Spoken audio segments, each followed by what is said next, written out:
அத்தியாயம் 13. ராணி மிகவும் கொடூரமான முறையில் கொலை செய்யப்பட்டு சுவரோரமாய் இரத்த குவியலாய் கிடந்தாள்.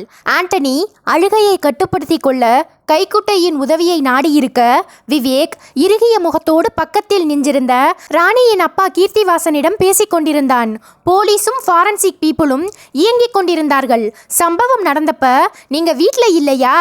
இல்லை, ஒரு மருந்து வாங்குவதற்காக கண்ணாட் பிளேஸ் வரைக்கும் போயிருந்தேன். நான் போயிட்டு வரத்துக்குள்ள என்னோட மகளை பாவிங்க கொன்னுட்டு போயிட்டாங்க. சொன்னவர் அழுகையை கட்டுப்படுத்தி கொள்ள முடியாமல் 2 கைகளாலும் முகத்தை பொத்திக்கொண்டு ஒரு குழந்தையை போல் தேம்பி அழ ஆரம்பித்தார். ஆண்டனி அழுகையோடு குறுக்கிட்டான். சார், ராணி கொலை செய்யக்கூடிய அளவுக்கு எந்த தப்பும் பண்ணலையே. அவ செஞ்ச ஒரே தப்பு இந்த டெல்லியில் ஸ்ரீராம பார்த்ததா சொன்னதுதான். இந்த விஷயத்துல எதிரிகள் என்னையும் குறி வச்சிருக்காங்க. விவேக் ஆண்டனியின் தோள் மேல் கை வைத்து வெளியே கூட்டி போய் ஒரு மரத்துக்கு கீழே நிறுத்தி கொண்டான்.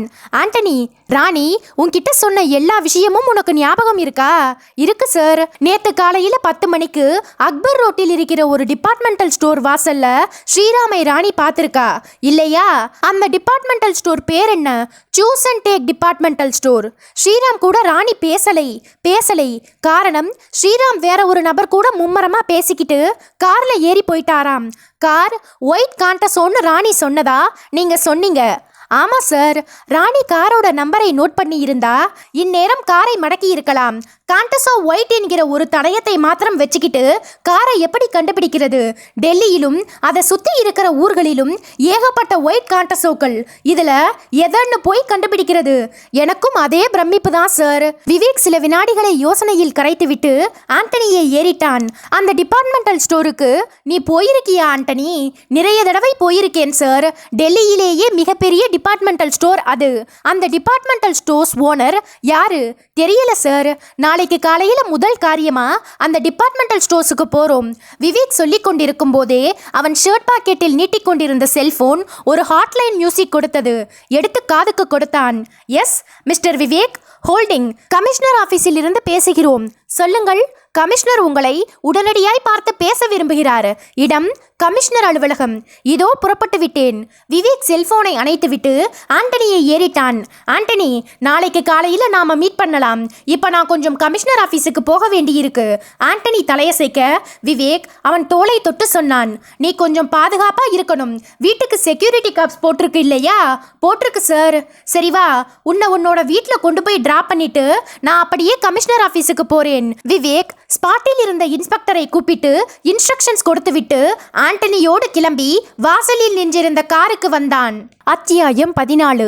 Delhi RAF police commissioner Mohinder அந்த முன்னிரவு வேளையில் தூக்கம் கெட்ட கண்களோடு தன் ஆபீஸ் அறையில் காத்திருந்தார். சதைப்பிடிப்பான அவரது சதுர முகத்தில் தாடியும் மீசையும் 50% இடப்பரப்பை குத்தகைக்கு எடுத்திருந்தது. அவர் உட்கார்ந்திருந்த மேஜைக்கு பின்புறம் இந்திய மேப்பும் டெல்லி நகர மேப்பும் பார்வைக்கு கிடைத்தது. டொக் டொக் கதவில் சத்தமிழ மொஹிந்தர் குரல் கொடுத்தார். Please get in. விவேக் உள்ளே நுழைந்து சல்யூட் ஒன்றை வைக்க மொஹிந்தர் சின்னதாய் மலர்ந்து வெல்கம் மிஸ்டர் விவேக் என்று சொல்லி கையை பற்றி குலுக்கிவிட்டு PVC நாற்காலி ஒன்றை காட்டினார். விவேக் உட்கார்ந்ததும் மொஹிந்தரும் தன் இருக்கைக்கு சாய்ந்து கொண்டு கவலையான குரலில் சொன்னார். கண்ட்ரோல் ரூமில் இருந்து சிறிது நேரத்துக்கு முன்புதான் எனக்கு தகவல் வந்தது. ப்ரொஃபசர் கோவிந்த் வர்மா என்பவரும் ராணி என்கிற ஒரு பெண்ணும் கொலை செய்யப்பட்டிருப்பதாகவும் அந்த கொலைகளை பற்றி விசாரணையை நீங்கள் மேற்கொண்டிருப்பதாகவும் சொன்னார்கள். இந்த கொலைகளில் நீங்கள் ஆர்வம் காட்டுகிறீர்கள் என்றால் ஏதாவது ஒரு காரணம் இருக்கும் என்று நினைத்தேன். விவேக் இடைமறித்தான். You are correct sir. அந்த 2 கேஸ்களும் என்னிடம் வழிய வந்தவை. இதில் கோவிந்த் வர்மா கொலை நான் டெல்லிக்கு எந்த விஷயத்தை டீல் பண்ண வந்தேனோ அதோடு சம்பந்தப்பட்டது. மொஹிந்தர் நிமிர்ந்தார். விவேக், நீங்கள் என்ன சொல்கிறீர்கள்? சார், ரெட் டாட்ஸ் மேட்டர் என்கிற நமக்கு மட்டுமே தெரிந்த ஒரு சங்கேத வார்த்தை இறந்து போன ப்ரொஃபசர் கோவிந்த் வர்மாவால் சொல்லப்பட்டிருக்கிறது. மொஹிந்தர் நிமிர்ந்து உட்கார்ந்தார். Is it? Yes sir. அது உங்களுக்கு எப்படி தெரியும்? கோவிந்த் வர்மாவின் மனைவி மிருதுளா இந்த ரெட் டாட்ஸ் மேட்டர் என்கிற சங்கீத வார்த்தையை அவர் டெலிபோனில் பேசும்போது கேட்டிருக்கிறாள். கணவனின் நடவடிக்கைகளில் சந்தேகப்பட்ட மிருதுளா அதை என்னிடம் சொல்லி வருத்தப்பட்டாள். நானும் கோவிந்த் வர்மாவின் பர்சனல் அறையை கிளறி பார்ப்பதற்காக அவருடைய வீட்டுக்கு புறப்பட்டு போனேன். அப்போதுதான் பூட்டி இருந்த வீட்டுக்குள் கோவிந்த் வர்மா கொலையாகி கிடந்தது தெரிந்தது. மொஹிந்தர் கவலையாய் நெற்றியை தேய்த்தார். அப்படியானால் கோவிந்த் வர்மாவுக்கும் ரெட் டாட்ஸ் மேட்டர் விவகாரம் விவகாரத்துக்கும் ஒரு லிங்க் இருக்கு. எஸ் சார், கோவிந்த் வர்மாவின் வீட்டை சீல் வைக்க சொல்லி இருக்கிறேன். நாளைக்கு காலையில் போய் வீட்டை துருவி பார்க்க வேண்டும். சரி, இந்த ராணியின் மரணம் எதற்காக? இது வேறு ஒரு பிரச்சனை சார். எம்பசியில் வேலை பார்க்கும் ஆண்டனி என்பவர் கொண்டு வந்த பிரச்சனை. கம்ப்யூட்டர் சம்பந்தப்பட்ட தொழில் நுணுக்கங்களை கற்றுக்கொள்வதற்காக கலிபோர்னியா சென்ற ஸ்ரீராம் என்ற இளைஞன் கார் விபத்தில் இறந்து விட்டதாக அங்கிருந்து செய்தி வந்தது. ஆனால் ராணி என்கிற ஒரு பெண் நேற்று காலை 10 மணி அளவில் அக்பர் ரோட்டில் உள்ள சூஸ் அண்ட் டேக் டிபார்ட்மெண்டல் ஸ்டோர்ஸுக்கு முன்பாக ஸ்ரீராம் வேறு ஒரு நபருடன் காரில் ஏறி போனதை பார்த்திருக்கிறாள். ராணி இதை ஸ்ரீராம் மனைவி பூமாவிடமும் எம்பசியில் வேலை பார்க்கும் ஆண்டனியிடமும் சொல்லி விவகாரத்தை வெளிச்சத்துக்கு கொண்டு வர எதிரிகளுக்கு கோபம்.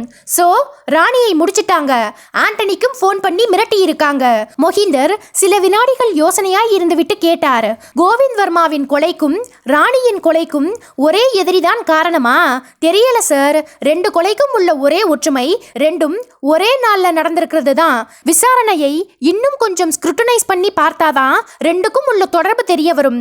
விவேக், நாளைக்கு உங்களை சந்திச்சு ஒரு முக்கியமான விபரத்தை பற்றி சொல்லலாம் என்று இருந்தேன். நடக்கிற நிகழ்ச்சிகளை எல்லாம் பார்த்தால் இப்போதே உங்களிடம் சொல்லிவிடலாம் என்றிருக்கிறேன். சொல்லுங்கள் சார். மொஹிந்தர் தன்னுடைய லாக்கர் கேபினை திறந்து உள்ளே இருந்து ஒரு ஃபைலை எடுத்தார். இது ஒரு ரகசிய ஃபைல். அந்நிய நாட்டு தீவிரவாத சக்திகளை உன்னிப்பாய் கவனித்துக் கொண்டிருக்கும் இன்டெலிஜென்ஸ் பீரோ ஸ்பைஸ் மூலம் சேகரித்த சில அதிர்ச்சியான தகவல்கள் இதில் இருக்கின்றன. படித்து பாருங்கள். மொஹிந்தர் நீட்டிய ஃபைலை வாங்கிய விவேக் அதை மேஜை விளக்கு வெளிச்சத்தில் மெல்ல புரட்ட ஆரம்பித்தான். படிக்க படிக்க இருதயத்துக்குள் ஒரு நடுக்கம் ஓடியது. இந்திய உளவுத்துறை நிறுவனம் ரகசியமாய் கண்காணித்து அனுப்பியுள்ள சில திடுக்கிடும் தகவல்கள். 100% அளவுக்கு அந்த தகவல்கள் நம்பும்படியாக உள்ளன. தகவல்களை கீழே வரிசைப்படுத்தியுள்ளோம். 1. இந்தியாவில் வன்முறைகளை கட்டவிழ்த்து விடவும் பொருளாதாரத்தை சீர்குலைக்கவும் திரைமறைவு வேலைகள் ஆரம்பமாகியுள்ளன. 2. இந்த 2001வது வருஷத்துக்குள் தலைநகரான டெல்லியை முற்றிலுமாக அழிக்க மிகப்பெரிய சதித்திட்டம் ஒன்று அண்டைய நாட்டு எதிரிகளால் உருவாக்கப்பட்டுள்ளது. இந்த சதித்திட்டத்துக்கு ரெட் டாட்ஸ் என்று பெயர் வைக்கப்பட்டுள்ளது. 3. இந்திய தேசிய படத்தில் இனி டெல்லி இருக்கக்கூடாது என்பது தீவிரவாதிகளின் எண்ணம். 4. டெல்லியை முற்றிலுமாக அழிக்க ஒரு விபரீதமான திட்டம் தீட்டப்பட்டுள்ளது. அது என்னவாக இருக்கும் என்று தெரியவில்லை.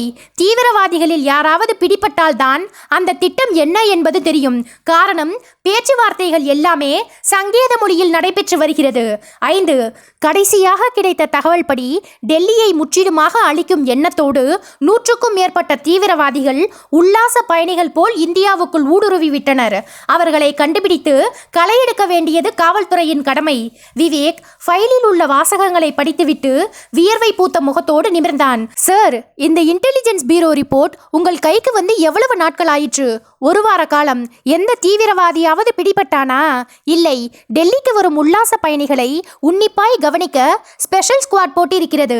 ஆனால் இதுவரைக்கும் சந்தேகப்படும்படியாய் யாரும் சிக்கவில்லை. சார், இந்த ரெட் டாட்ஸ் என்கிற சங்கேத வார்த்தை கோவிந்த் வர்மா உபயோகப்படுத்தியதாய் அவருடைய மனைவி மிருதுளா சொல்லி இருக்கிறாள். அந்த வீட்டை உடனடியாய் ஒரு சோதனைக்கு உட்படுத்தினால் ஏதேனும் தகவல் பெயரலாம். Do it immediately. விவேக் எழுந்து கொண்டான். அத்தியாயம் 15. அந்த நள்ளிரவில் மிருதுளாவின் முன்னிலையில் சீல் வைத்த பூட்டு திறக்கப்பட விவேக்கும் 2 இன்டெலிஜென்ஸ் பீரோவை சேர்ந்த அதிகாரிகளும் உள்ளே நுழைந்தார்கள். மிருதுளா ஒவ்வொரு அறையாய் காட்ட விவேக் அந்த அறையையே கவிழ்த்து போட்ட மாதிரி துருவ ஆரம்பித்தான். கைக்கு கிடைத்ததெல்லாம் வீட்டு உபயோகப் பொருட்கள் தான். சுவரில் பதிக்கப்பட்டிருந்த ஷெல்ஃபுகள், பாத்ரூம் டப்ஸ், டாய்லெட் சிங்ஸ் எல்லாமே ஆப்ஜெக்ட் டிடெக்டரால் தடவி பார்க்கப்பட்டன. எந்த தடயமும் கிடைக்கவில்லை.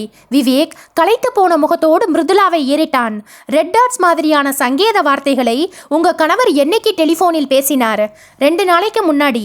அப்ப என்ன நேரம் இருக்கும்? ராத்திரி 8 மணியிலிருந்து 9 மணிக்குள்ளே இருக்கலாம். அவருக்கு அடிக்கடி ஃபோன் பண்ணக்கூடிய நபர் யாருன்னு தெரியுமா? தெரியாது. டைரி எழுதுற பழக்கமே அவருக்கு கிடையாது போலிருக்கே. அதை பத்தியும் எனக்கு தெரியாது. அவர் டைரி எழுதி நான் பார்த்ததும் கிடையாது. தீவிரவாத அமைப்புகளோடு அவருக்கு தொடர்பு இருந்தா ஏதாவது ஒரு சின்ன தடயமாவது இங்கே எங்களுக்கு கிடைச்சிருக்கும். கடந்த 1 மணி நேரமா வீட்டையே புரட்டி பார்த்துட்டோம். அவர் மேல சந்தேகப்படுற மாதிரி எதுவும் கிடைக்கலையே. எனக்கும் அதே குழப்பம்தான் சார். என்னோட கணவர் கோவிந்த் வர்மா சாமானியப்பட்டவர் கிடையாது. இந்த வீட்டிலேயே அவருக்கு ஏதாவது ஒரு ரகசிய இடம் இருக்கலாம். அங்கே அவர் சம்பந்தப்பட்ட நிலனான விஷயங்களுக்குரிய தடயம் கிடைக்கலாம். விவேக் பக்கத்தில் நின்றிருந்த அந்த இன்டெலிஜென்ஸ் பீரோ அதிகாரிகளிடம் திரும்பினான். மறுபடியும் ஒரு தடவை வீட்டை செக் பண்ணி பார்த்துடலாமா? அவர்கள் தலையாட்டி கொண்டிருக்கும் போதே பக்கத்து அறையில் இருந்த டெலிபோன் முணுமுணுப்பாய் கூப்பிட்டது. மிருத்துளா ரிசீவரை எடுக்க போக விவேக் கையமர்த்தினான். பின் மெதுவாய் நடந்து போய் பக்கத்து அறைக்குள் நுழைந்து வீறிட்டு கொண்டிருந்த டெலிபோனை தொட்டு ரிசீவரை எடுத்து ஹலோ சொல்லாமல் மௌனமாய் காதில் வைத்தான். மறுமுனையிலும் நிசப்தம்.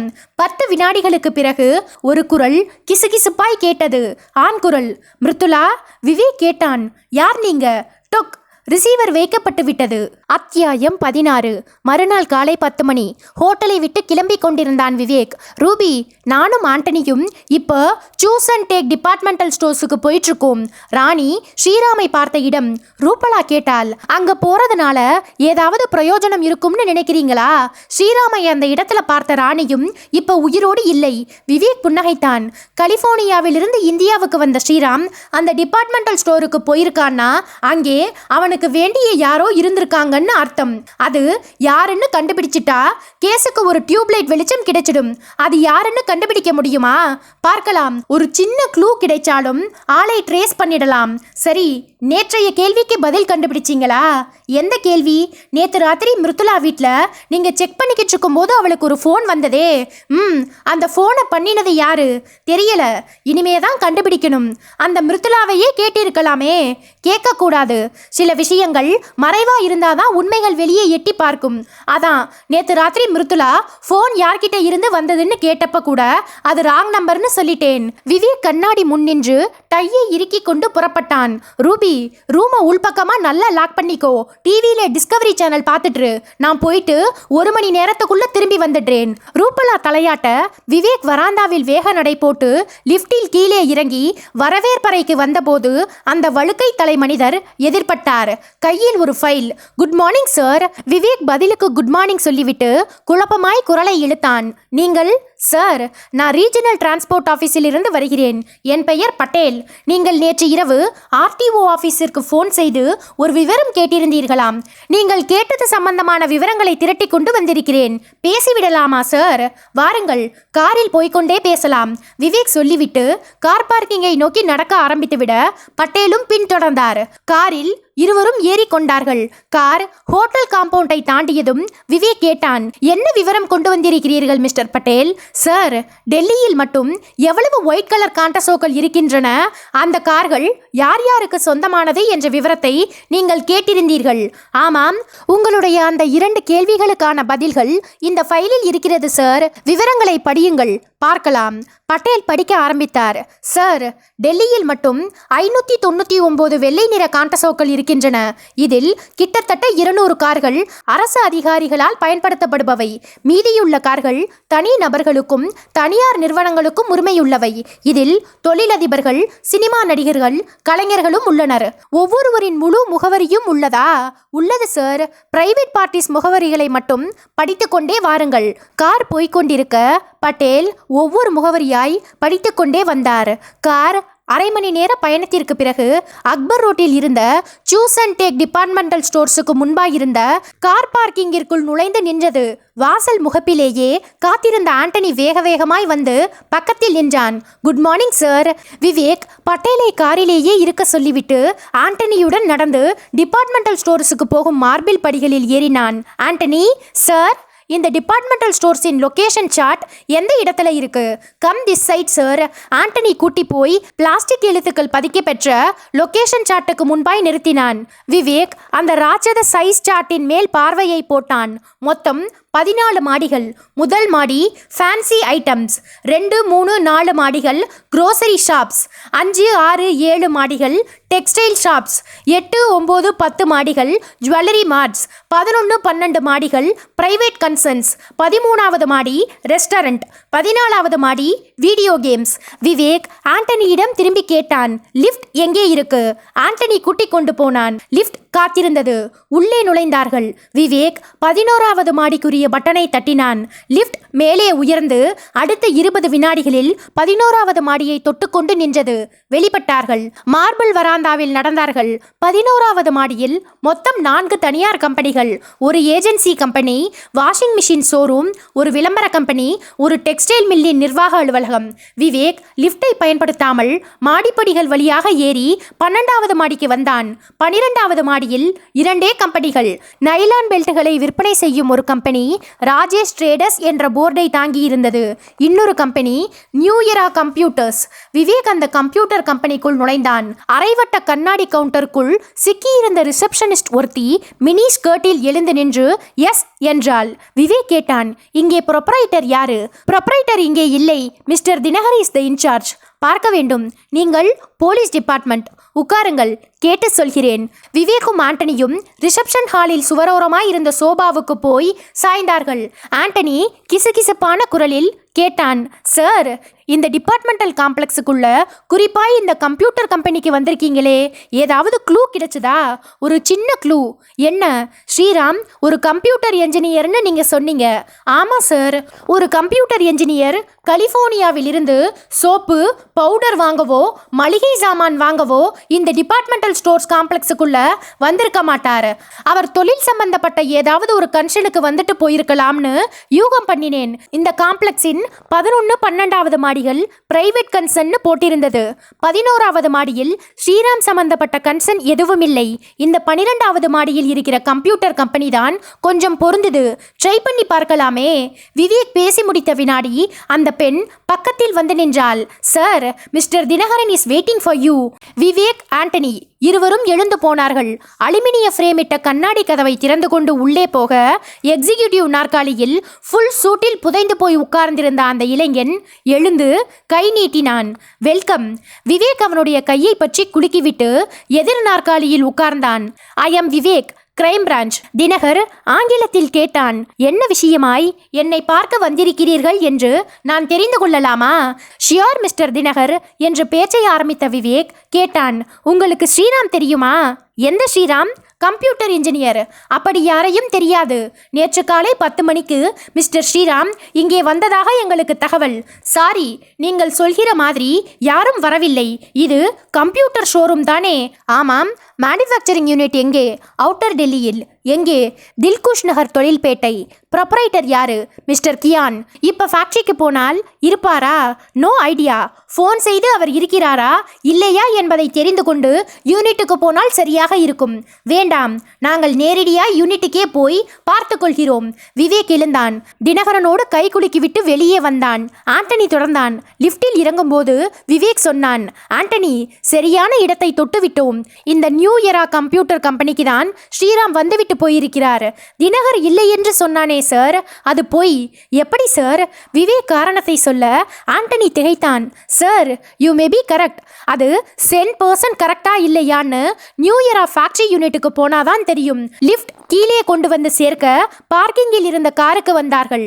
காரில் பட்டேல் காத்திருந்தார். மிஸ்டர் பட்டேல், சார், ஒயிட் காண்டசோ கார்கள் பற்றிய விவரம் அடங்கிய ஃபைலை என்னிடம் கொடுத்துவிட்டு நீங்கள் புறப்படுங்கள்.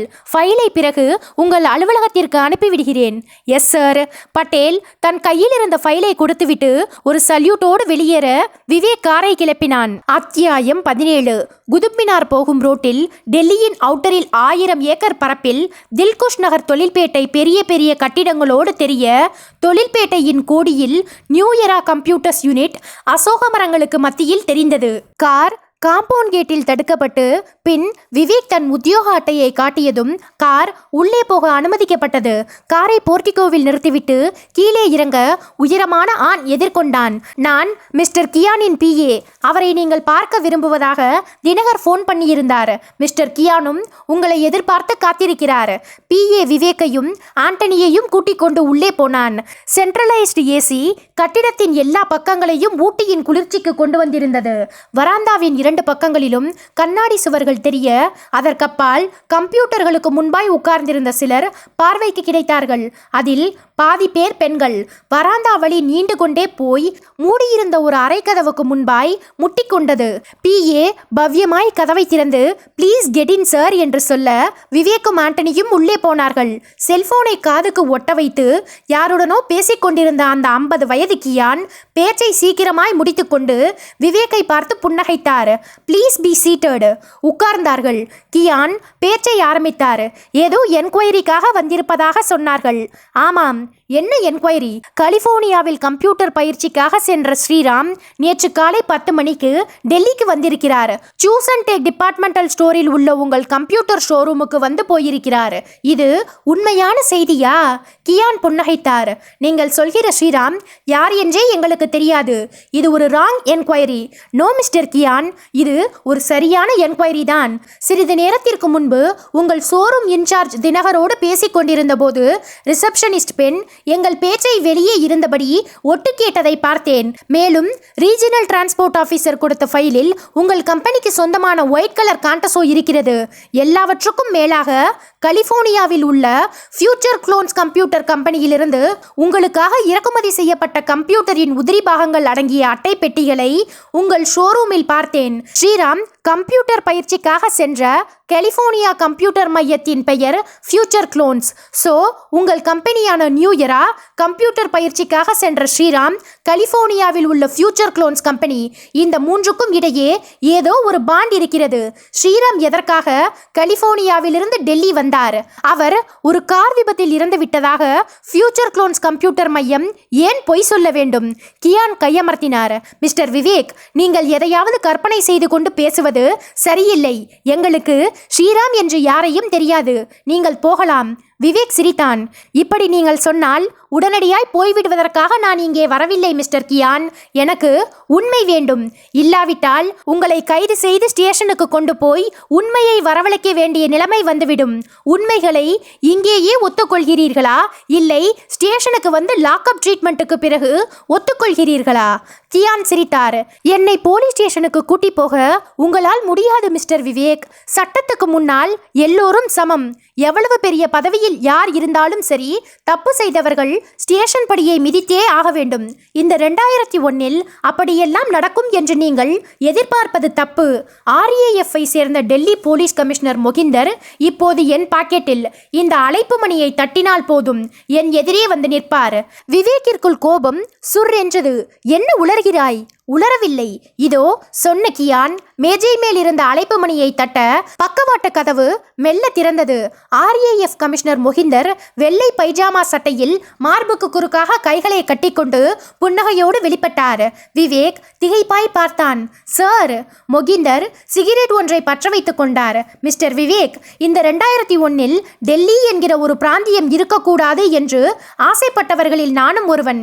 காரணம், இந்த தேசம் சரியில்லை. இங்கே திறமைக்கும் உண்மைக்கும் மதிப்பு கிடையாது. போலி அரசியல்வாதிகளும் கிரிமினல்களும் மந்திரிகளாகி ஆட்சி செய்ய ஆரம்பித்து விட்டார்கள். எனக்கு நியாயமாய் கிடைக்க வேண்டிய பதவி உயர்வு கூட கிடைக்கவில்லை. என்னை பிடிக்காத ஒரு மந்திரி எனக்கு எல்லா வகைகளிலும் தொந்தரவு கொடுத்து 6 மாசத்துக்கு ஒரு தடவை டிரான்ஸ்பர் கொடுத்து பந்தாடினான். இந்த நன்றி கேட்டவர்களால் எனக்கு இந்த தேசமே பிடிக்காமல் போயிற்று. அப்போதுதான் மிஸ்டர் கியான் எனக்கு அறிமுகமானார். கியான் இப்போது குறுக்கிட்டார். மிஸ்டர் விவேக், இனி நீங்கள் இந்த இடத்தை விட்டு உயிரோடு வெளியே போக முடியாது என்கிற ஒரே ஒரு காரணத்துக்காக தான் இப்போது உங்களிடம் சில உண்மைகளை சொல்லப் போகிறேன். கலிபோர்னியாவில் இருந்த ஸ்ரீராம் என்கிற கம்ப்யூட்டர் இன்ஜினியரை வலுக்கட்டாயமாக கொண்டு வந்தது நாங்கள்தான். ஷோரூமில் ஒரு நாள் முழுக்க தங்க வைத்து பின்பு இங்கே கொண்டு வந்தோம். ஸ்ரீராமை மிரட்டி இங்கிருந்தே மனைவி பூமாவோடு இயல்பாய் பேச வைத்ததும் நாங்கள்தான். கலிபோர்னியாவில் ஒரு கார் விபத்தை நிகழ்த்தி அதில் ஒரு இந்தியனை உருத்தெரியாமல் இறக்க வைத்து இறந்தது ஸ்ரீராம் தான் என்று சொல்ல வைத்ததும் நாங்கள்தான். காரணம், ஸ்ரீராம் போன்ற திறமையான கம்ப்யூட்டர் இன்ஜினியர் இன்ஜினியர்கள் சில பேராவது எங்களுக்கு வேண்டும். காலம் பூராவும் எங்களுடைய கட்டுப்பாட்டில் வைத்து அவர்களுடைய கம்ப்யூட்டர் அறிவை எங்களுடைய அழிவு சக்திகளுக்கு பயன்படுத்தி கொள்ள வேண்டும். ஸ்ரீராம் மாதிரி இன்னும் சில பேர் கிடைத்தால் இந்த இந்தியாவை அழிப்பது எங்களுக்கு சுலபமான வேலையாகிவிடும். கியான் பேச்சை நிறுத்த கமிஷனர் மொஹிந்தர் தொடர்ந்தார். விவேக், கியான், நீ நினைப்பது போல் சாதாரண நபர் இல்லை. அணு கதிரியக்கத்தை எப்படி காற்றில் பரப்பி மனித உயிர்களை ஆயிரக்கணக்கில் சாய்ப்பது என்கிற கலை அவருக்கு நன்றாக தெரியும். இன்னும் ஒரு வார காலத்தில் டெல்லியின் காற்று மண்டலத்தில் அணு கதிரியக்கம் கலக்கப் போகிறது. இந்த கதிரியக்க அபாயத்தை செய்ய போவது இங்கே நிர்மாணித்து வைத்திருக்கிற சில கம்ப்யூட்டர்கள் தான். இந்த கதிரியக்கம் டெல்லியை தாக்கும் போது எங்களுக்கு தப்பித்துக் கொள்ளும் வழி தெரியும். இந்த அணு கதிரியக்க அபாயம் டெல்லியை விழுங்கிக்கிட்டு இருக்கும் போதே சில முக்கியமான கட்டிடங்கள் RDX வெடிகுண்டுகளால் செங்கலாய் சிதறி ஏகப்பட்ட உயிர்களை பலிவாங்கும். இதில் முதலில் சிதறப்போகும் கட்டிடம் எது தெரியுமா மிஸ்டர் விவேக்? விவேக் திகைப்பாய் பார்க்க இப்போது கியான் தொடர்ந்தார். நாளை மறுநாள் பகல் 1 மணி சுமாருக்கு டெல்லியில் வெடித்து சிதறப்போகிற முதல் கட்டிடம் டெல்லி ரயில்வே ஸ்டேஷன். அந்த நேரத்தில் ரயில்வே ஸ்டேஷனில் எல்லா பிளாட்பாரங்களிலும் ரயில்கள் இருக்கும். ஜனக்கூட்டமும் அலைமோதும். சேதம் எப்படி இருக்கும் என்பதை கொஞ்சம் கற்பனை செய்து பாருங்கள். ரயில்வே ஸ்டேஷன் தகர்க்கப்பட்டதும் அடுத்ததாய் எங்கள் குறி ரீகல் சர்க்கிள் கட்டடங்கள். ஒரு பக்கம் குண்டு வெடிப்புகள், இன்னொரு பக்கம் அணு கதிரியக்கம். டெல்லி ஒரே வாரத்துக்குள்ள மயானம் ஆகிவிடாதா என்ன? விவேக் முகம் சிவக்க கத்தினான். No, sorry mister Vivek. இந்த தேசத்து மேல அதிகப்படியான பற்றும் பாசமும் வைத்திருக்கிற உங்களால் இந்த அதிர்ச்சியை தாங்க முடியாதுதான். உங்களுக்கு இன்னொரு அதிர்ச்சியான விஷயத்தை சொல்லட்டுமா? டெல்லி ரயில்வே ஸ்டேஷனில் குண்டை வெடிக்க வைக்க போறது யார் தெரியுமா? ரயில்வே ஸ்டேஷன்ல புக் ஸ்டால் வச்சிருக்கிற தங்கப்பன். புத்தக பண்டல்களுக்கு மத்தியில் இந்த நிமிஷமும் வெடிகுண்டு தூங்கிக்கிட்டு இருக்கு. நாளை மறுநாள் பகல் 1 மணிக்கு வெடிகுண்டை வெடிக்கும்படியா செட் பண்ணிட்டு தங்கப்பன் கேரளா போயிருவார். இதுல இன்னொரு விஷயம் பாக்கி இருக்கு. கோவிந்த் வர்மாவும் தங்கப்பனும் இந்த தீவிரவாத கொள்கைகளில் நிரம்பவும் தோஸ்த். பட் 2 பேருக்கும் ஜான்சியில் இருக்கும் ஒரு பெண் விஷயமா தகராறு. இந்த தகராறு முற்றி போய்தான் கொலையில் முடிந்தது. அந்த கைங்கரியத்தை பண்ணியதும் தங்கப்பன் தான். டியூப்ளிகேட் சாவிகளை தயார் பண்ணி கோவிந்த் வர்மாவை வீட்டுக்குள் கமுக்கமாக கொலை செய்தது தங்கப்பன் தான். விவேக் உறைந்து போயிருக்க கியான் ஒரு புன்சிரிப்போடு தொடர்ந்தார். மிருத்துளா மேல் போலீசுக்கு சந்தேகம் ஏற்பட வேண்டும் என்பதற்காக தான் நேற்று இரவு நீங்கள் கோவிந்த் வர்மா வீட்டில் சோதனை நடத்தி கொண்டிருந்த போது எங்கள் ஆட்களில் ஒருவன் போன் செய்து நீங்கள் ரிசீவரை எடுத்தபோது மிருத்துளாவை கேட்டுவிட்டு ரிசீவரை வைத்தது. கியான் பேசிக் கொண்டிருக்கும் போதே கமிஷனர் மொஹிந்தர் தன் இடுப்பு பகுதியை தொட்டு ரிவால்வரை எடுத்துக்கொண்டார். சாரி மிஸ்டர் விவேக், நீங்களும் ஆண்டனியும் இனிமே உயிரோடு வெளியே போக முடியாது. நீங்கள் இதுவரைக்கும் எத்தனையோ சிக்கலான கேஸ்களை டீல் பண்ணி ஜெயித்திருப்பீர்கள். எதிரிகளை கைது செய்தும் இருப்பீர்கள். ஆனால் இங்கே நீங்கள் ஜெயிக்க முடியாது. உயிரோடவும் திரும்ப முடியாது. விவேக் புன்னகை செய்தான். கமிஷனர் சார், நானும் ஆண்டனியும் இங்கிருந்து உயிரோடு தப்பிக்க முடியாது என்று நீங்கள் நினைக்கிறீர்களா? நிச்சயமாய். எனக்கு ஒரு 5 நிமிஷம் அவகாசம் கொடுத்தால் யாரையும் தாக்காமல் உங்களோடும் சண்டை போடாமல் நின்ற இடத்தை விட்டு அசையாமல் ஆண்டனியும் நானும் தப்பித்து காட்டுகிறோம். கியானும் மொஹிந்தரும் திகைப்போடு ஒருத்தரை ஒருத்தர் பார்த்து கொண்டார்கள். கியான் புருவங்களை உயர்த்தினார். 5 நிமிஷம் அவகாசம் கொடுத்தால் நீங்கள் இருவரும் நின்ற இடத்தை விட்டு அசையாமல் தப்பித்துக் கொள்வீர்களா? நிச்சயமாய். கமிஷனர் மொஹிந்தர் பதட்டமாய் குறுக்கிட்டார். வேண்டாம் மிஸ்டர் கியான், இந்த விளையாட்டெல்லாம் நமக்கு வேண்டாம். இவர்கள் 2 பேரையும் சுட்டு தள்ளிவிட்டு போய்கொண்டே இருக்கலாம். கியான் மறுத்தார். நோனோ, இப்படிப்பட்ட சேலஞ்சுகள் எனக்கு பிடிக்கும். விவேக்கும் ஆண்டனியும் இப்போது நிராயுதபாணிகள். நின்ற இடத்தை விட்டு அசையாமலேயே, அதுவும் 5 நிமிஷ அவகாசத்தில் தப்பித்துக் கொள்ள முடியும் என்று விவேக் சொல்வது ஒரு ஆச்சரியமான விஷயம். விவேக்கால் முடிகிறதா என்று பார்ப்போமே. 5 நிமிஷம் என்பது 300 நொடிகள். 301வது நொடியில் சுட்டுவிடலாம். நீங்கள் விவேக்கை சுடுங்கள், நான் ஆண்டனியை சுடுகிறேன். கியான் தன் கோட் பாக்கெட்டுக்குள் மறைத்து வைத்திருந்த அந்த வெளிநாட்டு துப்பாக்கியை எடுத்துக்கொண்டார். விவேக்கை ஏறிட்டார். இந்த நிமிஷத்திலிருந்து உங்களுடைய 5 நிமிஷ கணக்கு ஆரம்பமாகிறது. சரியாய் 5 நிமிஷம் முடிந்து 6வது நிமிஷம் பிறக்கும் வினாடி நீங்கள் இருவரும் சுட்டுத் தள்ளப்படுவீர்கள். விவேக் புன்னகைத்தான். I agree with you. மார்புக்கு குறுக்காக கைகளை கட்டிக்கொண்டு அப்படியே நின்றான். ஆண்டனிக்கு மட்டும் இங்கிருந்து எப்படி தப்பிக்க போகிறோம் என்கிற பயத்தில் அந்த ஏசி அறைக்குள்ளும் வியர்த்து விட்டிருந்தது. அத்தியாயம் 18. கியான் கையிலும் மொஹிந்தர் கையிலும் இருந்த துப்பாக்கிகள் விடாப்பிடியாய் விவேக்கையும் ஆண்டனியையும் பார்த்து கொண்டிருக்க வினாடிகள் வேகமாய் விழுந்து 5 நிமிஷ அவகாசத்தை கரைத்து கொண்டிருந்தது. கியான் தன் மணிக்கட்டில் இருந்த வாட்சை பார்த்து கொண்டே சொன்னார். 1 நிமிஷம் முடிந்துவிட்டது விவேக், இன்னும் இருப்பது 4 நிமிஷம்தான். விவேக் புன்னகைத்தான். வினாடிகள் மறுபடியும் காணாமல் போயிற்று. மொஹிந்தர் குரல் கொடுத்தார். இனி 3 நிமிடங்கள் தான். விவேக் கைகளை கட்டிக்கொண்டு அதே பொசிஷனில் நிற்க ஆண்டனி இருப்பு கொள்ளாமல் தவித்தான். இந்த 3 நிமிஷங்களில் இங்கிருந்து எப்படி தப்பித்து போக முடியும்? வினாடிகள் வேகமாய் விழுந்தன. இப்போது கியான் குரல் கொடுத்தார். இனி 2 நிமிடங்கள். அப்படி அவர் சொல்லிக் கொண்டிருக்கும் போதே பக்கத்தில் நின்றிருந்த மொஹிந்தர் பிடிப்பில்லாமல் ஒரு மரக்கட்டையை போல் முன்பக்கமாய் கீழே சரிந்தார். Commissioner sir! கியான் பதறிக்கொண்டு மொஹிந்தருக்கு பக்கத்தில் போக முயல அவருடைய தலைக்குள் எதுவோ கிர்ரென்று மிக்சி வேகத்தில் சுழன்றது. கண்கள் இருட்டி கொண்டு வர கைகளை நீட்டி எதையோ பற்றிக்கொள்ள முயன்று முடியாமல் ஒரு பக்கமாய் சரிந்து விழுந்தார். விவேக் ஆண்டனியை பார்த்து கண் சிமிட்டினான். எப்படி எப்படி சார்? இப்படி. விவேக் தன் வலதுகால் ஷூவை உயர்த்தி காட்டினான். பாலிவினைல் உடம்பாலான ஒரு டியூப் ஷூவின் உட்பாகத்தில் புதைந்து போய் தெரிந்தது. இது என்ன சார்? ஆண்டனி, இது ஒரு இன்விசிபிள் ஸ்மோக்கி வெப்பம். இந்த பாலிவினைல் டியூபுக்குள்ள ஒரு செடேட்டிவ் லிக்விட் பேஸ்ட் மாதிரி இருக்கும். இந்த ஷூவை அழுத்தி பிரஸ் பண்ணினா பேஸ்ட் கரைஞ்சு உடனே காத்துல கலந்து ஆவியாகி பரவும். இது கண்ணுக்கு தெரியாத புகை. எவ்வளவு பெரிய ஹாலாக இருந்தாலும் சரி 3 நிமிஷம் போதும். எதிரிகள் எவ்வளவு பேர் இருந்தாலும் சரி இதை சுவாசிச்ச உடனேயே மரக்கட்ட மாதிரி சாய வேண்டியதுதான். விவேக் சிரித்துக்கொண்டே சொல்ல ஆண்டனி கேட்டான்.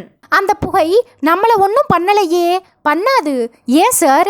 இந்த இடத்துக்கு வரத்துக்கு முந்தியே கார்ல வரும்போது உனக்கு சாப்பிட ஒரு பெப்பர்மின் கொடுத்தேன், ஞாபகம் இருக்கா? ஆமா சார். அந்த பெப்பர்மின் சாப்பிட்ட 24 மணி நேரத்துக்கு இந்த இன்விசிபிள் ஸ்மோக் எதுவும் பண்ணாது. ஸ்காட்லாண்ட் யார்ட் போலீஸோட சமீபத்திய கண்டுபிடிப்பு இது. நான் இன்னைக்கு தான் இதை ப்ராக்டிக்கலா யூஸ் பண்ணி பார்த்துருக்கிறேன். Fantastic sir. பாராட்டுறதையெல்லாம் அப்புறமா வச்சுக்கலாம். கியானுக்கும் மொஹிந்தருக்கும் மயக்கம் தெளியறதுக்கு முந்தி போலீஸுக்கு தகவல் போய் அதிரடிப்படை இங்கே வரணும். நீ அந்த பிஸ்டல்களை எடுத்துக்கோ. நான் RAF போலீஸுக்கு ஃபோன் பண்றேன். ஆண்டனி வேகமாய் பிஸ்டல்களை பொறுக்கிக் கொள்ள விவேக் தன் பாக்கெட்டில் இருந்த செல்போனை எடுத்து போலீஸின் RAF பிரிவுக்கு டயலில் எண்களை ஒற்றி எடுக்க ஆரம்பித்தான். அத்தியாயம் 19. அப்புறம் ரூபலா தன் மேவாய்க்கு 2 கைகளையும் முட்டு கொடுத்து பெரிய கண்களில் கவலை மிதக்க கேட்டாள். விவேக் கப்பில் இருந்த காப்பியை சாசரில் ஊற்றிக்கொண்டே சொன்னான். அப்புறம் என்ன? கியான் தீவிரவாத கும்பலை சேர்ந்த 100க்கும் மேற்பட்ட ஆட்கள் இப்ப பாதுகாப்பு சட்டப்படி உள்ளே இருக்காங்க. மொஹிந்தர் அவரை தனிப்பட்ட விதத்தில் விசாரணை செய்யறதுக்காக பாம்பே கொண்டு போயிருக்காங்க. அவர் இப்படி ஒரு தீவிரவாதியா காக்கி யூனிஃபார்முக்குள்ள இருப்பாருன்னு கொஞ்சம் கூட நினைச்சு பார்க்கலங்க. இந்த நாட்டில் இன்னும் எத்தனை பேர் இப்படி இருக்காங்களோ. 2001வது வருஷம் முடியறதுக்குள்ள களையெடுத்தாகணும். ஸ்ரீராம், பூமா எப்படி இருக்காங்க? பூமாவுக்கு கோமா ஸ்டேஜிலிருந்து ரிலீஃப் கிடைச்ச 10 நிமிஷ நேரத்துக்குள்ள கியானின் ஃபேக்டரியில் தனி அறையில் அடைக்கப்பட்டிருந்த ஸ்ரீராமை கூட்டி போய் பூமா முன்னாடி நிறுத்திட்டோம். இன்னைக்கு டெல்லியிலேயே சந்தோஷமான பெண் பூமா தான். எப்படியோ டெல்லியை ஒரு பெரிய அழிவிலிருந்து காப்பாத்திட்டீங்க. காப்பாத்தினது நான் இல்லை ரூபி, பின்ன மிருத்துலா மட்டும் உன்னையும் என்னையும் பாலிகஞ்ச் மார்க்கெட்ல ஃபாலோ பண்ணி தன்னோட கணவர் கோவிந்த் வர்மாவை பத்தி சொல்லாம இருந்திருந்தா நான் இவ்வளவு வேகமா செயல்பட்டிருக்க மாட்டேன். மிருத்துலா இப்ப எங்கே? வீட்ல. பார்க்க போலாமா? கிளம்பு. ஒரு பொக்கேயை கொடுத்து வாழ்த்துக்கள் சொல்லிட்டு வரலாம்.